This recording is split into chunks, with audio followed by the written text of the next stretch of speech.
ব্যস্ততা কি এতটাই বেশি, সময় কি তোর নেই? নাকি আমায় ভুলে যাওয়াই সহজ ছিল ঠিকই?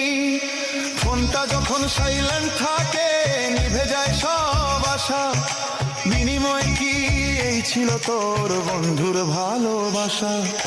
ভালো থাকিস আপন মনে, যেথায় আছিস সুখে, আমি না হয়ে কষ্টটাই চেপে রাখবো বুকে।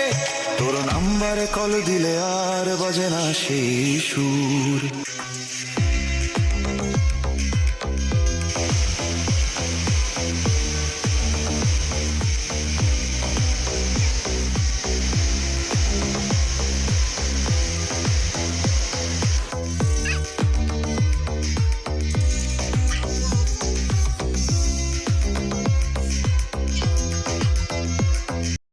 Likey